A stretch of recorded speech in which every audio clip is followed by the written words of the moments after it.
Alors, j'ai du mal à comprendre le déni du runner. Il ressent mais ne sait pas. Le déni du runner, en fait, on ne devrait pas l'appeler déni. C'est une amnésie partielle.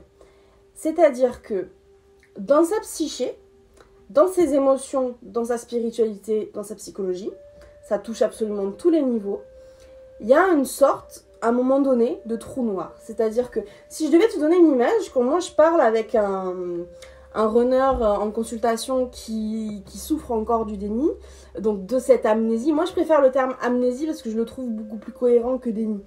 Déni, ce serait plutôt du genre, il voit rien du tout, il est aveugle, il avance comme ça. Ça, ce n'est pas vrai. C'est-à-dire qu'il a sa spiritualité, ses sentiments, sa psychologie, il a tout ça, il possède tout ça. Et tout ça, c'est fonctionnel. Mais, en plein milieu, t'as un trou noir. Donc si je devais te donner une image, c'est vraiment... c'est comme dans les cartoons, tu sais, Bip Bip et Coyote. À chaque fois, Coyote essaie de tendre un piège et c'est sur lui que ça se retourne. Et par exemple, un jour, je sais pas, il va tendre un piège avec un fusil et c'est lui même qui va se prendre le coup de fusil dans les fesses. Et l'image qu'on voit à chaque fois dans ce genre de scène, c'est un trou béant dans son corps, dans lequel il pourrait passer la main. Voilà. Ben, cette amnésie, ce fameux déni, il ressemble littéralement à ça. C'est-à-dire que quand tu discutes avec quelqu'un qui est dans cette amnésie partielle, tu vas très bien voir que sa psyché, elle est très articulée.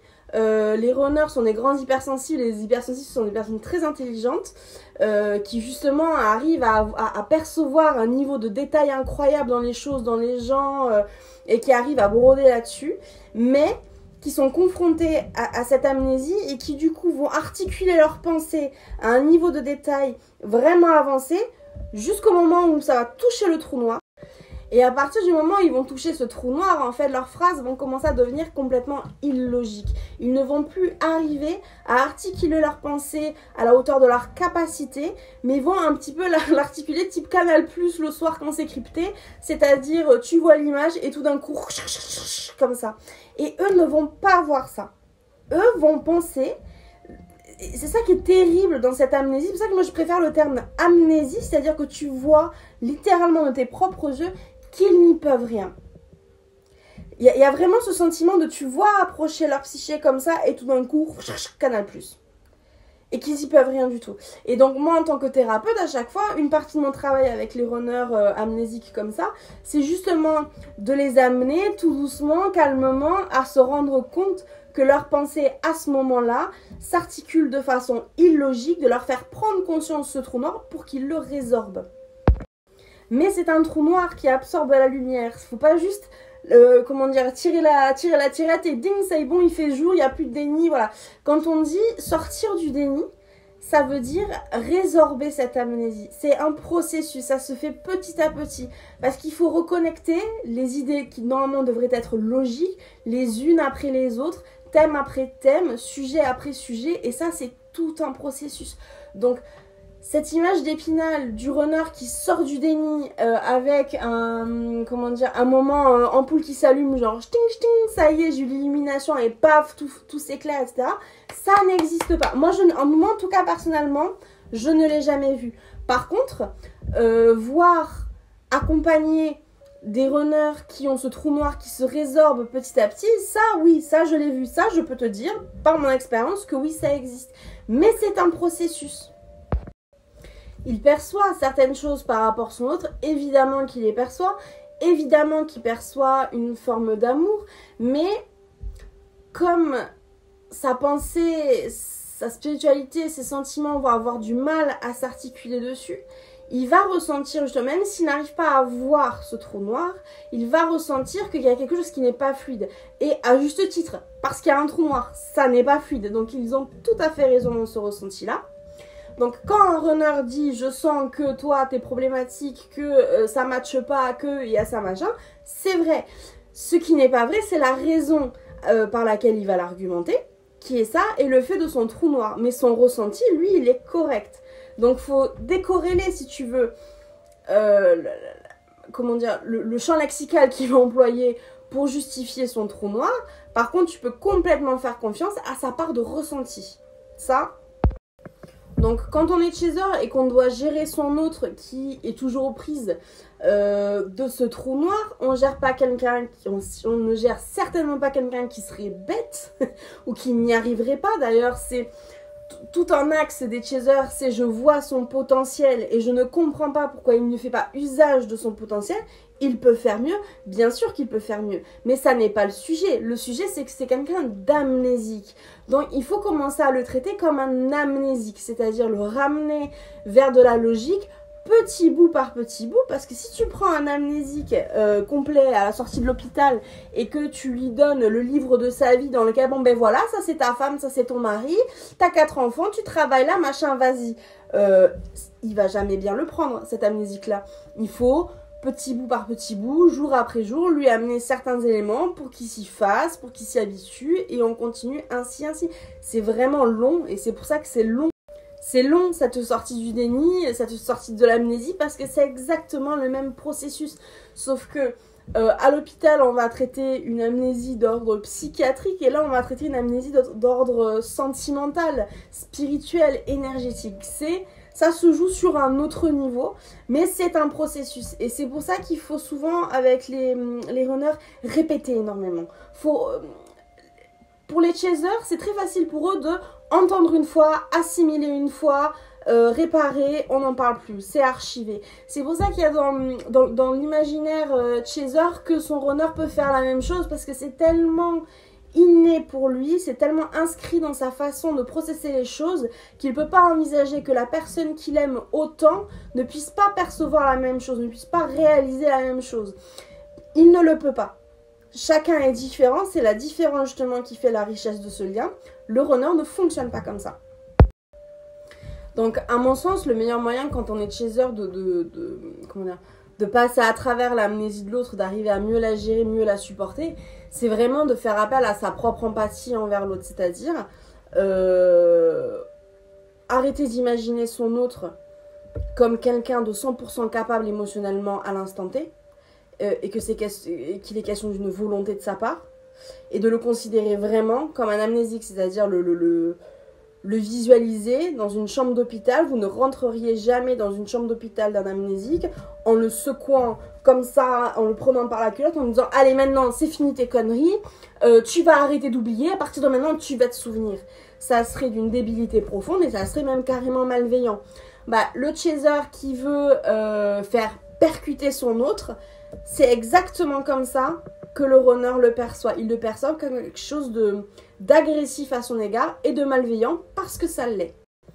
En tant que chaser, mettez-vous dans les pompes du mari ou de la femme qui arrive à l'hôpital, à qui on vient annoncer que son conjoint, sa conjointe, est devenu amnésique et qui va devoir lui réapprendre quelque part, qu'il va devoir espérer aussi que son autre, qui est amnésique, retombe amoureux de lui une deuxième fois. Et quand je vous raconte ça, je pense que vous percevez, vous palpez vraiment le caractère hasardeux de la chose, parce que ce qui s'est passé une fois n'a absolument aucune certitude de se passer une deuxième fois. C'est-à-dire que, effectivement, que ce sont deux personnes qui matchent, puisqu'elles se sont mariées, puisqu'elles ont été ensemble une première fois, mais là, on parle d'une autre réalité, de sentiments différents, de quelqu'un qui est différent, parce que cette personne qui avant n'était pas amnésique, aujourd'hui, sa réalité est complètement différente. Donc, on peut tout à fait imaginer que l'amnésique ne se remarie pas avec. C'est un énorme morceau à digérer côté chaser. Imaginez vraiment ce mari, cette femme face au médecin dans les couloirs de l'hôpital qui voit son monde s'écrouler en disant mais en fait c'est l'amour de ma vie est toujours vivant, il est en face de moi, il est en train de manger son flambi au repas du midi et potentiellement il ne voudra plus jamais de moi, je suis censée faire quoi? Vous voyez ce sentiment, il est tellement proche de l'expérience chaser parce que ça ressemble vraiment à ça. Il y a ce côté, le monde s'écroule et surtout on se sent complètement sans armes, enfin sans outils pour travailler cette situation. Il y a ce côté, c'est la vie qui va choisir, c'est mon autre qui va choisir avec ce qu'il a, ce qu'il peut avoir à l'instant T. Enfin, il y a vraiment ce sentiment de je peux plus rien contrôler, je peux plus argumenter quoi que ce soit, il n'y a plus de logique, il y a du hasard, voilà. Et il faut faire le deuil. Là, il faut vraiment faut accepter, digérer votre impuissance par rapport à la situation, parce que littéralement, vous n'y pouvez rien. Vous n'y pouvez rien si votre autre tombe en amnésie. L'amnésie du renard, elle tombe quelques semaines, quelques mois, parfois même quelques jours après la première reconnexion. Ça va aller très vite. Il y a ce côté vraiment, impuissant, injuste de la vie, d'un truc qui se déroule devant nos yeux pour lequel on ne peut strictement rien. Donc, si vous n'y pouvez rien, à part rester présent, rester cool en disant je vais me mettre à ma place avec la distance que deux étrangers devraient avoir, parce que pour mon autre je suis un étranger et je dois respecter ce sentiment parce que ce sentiment c'est sa réalité à l'instant T, et parce que je l'aime je me dois de le respecter. Donc inspirez-vous vraiment de cet exemple là, parce que allez chercher de la philosophie dedans, parce ça ressemble vraiment à ça. Donc dans la continuité, le runner passe-t-il forcément par le réveil, mais ne revient pas forcément vers le chaser, c'est ça. Oui, c'est ça, parce que je vais continuer de broder sur mon image de l'amnésique à l'hosto.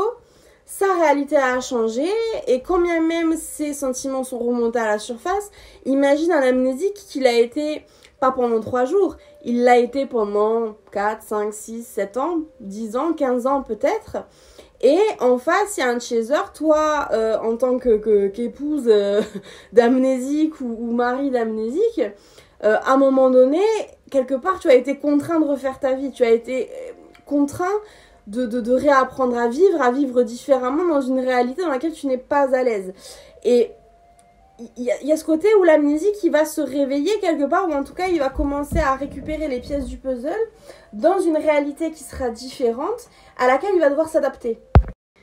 Il y a énormément de culpabilité qui rejaillit au réveil du runner, parce que quand il se réveille et qu'il a une vision plus claire ou même complètement claire de la situation, il se rend bien compte aussi que le chaser a dû opérer un certain nombre de choix, non pas par envie mais par survie, et que quelque part il se dit c'est à cause de moi, à cause de mon putain de trou noir et de mes propres problèmes que j'ai voulu éviter, que j'ai voulu fuir, que j'ai voulu caler des rustines à la con plutôt que de soigner comme il le fallait en temps voulu.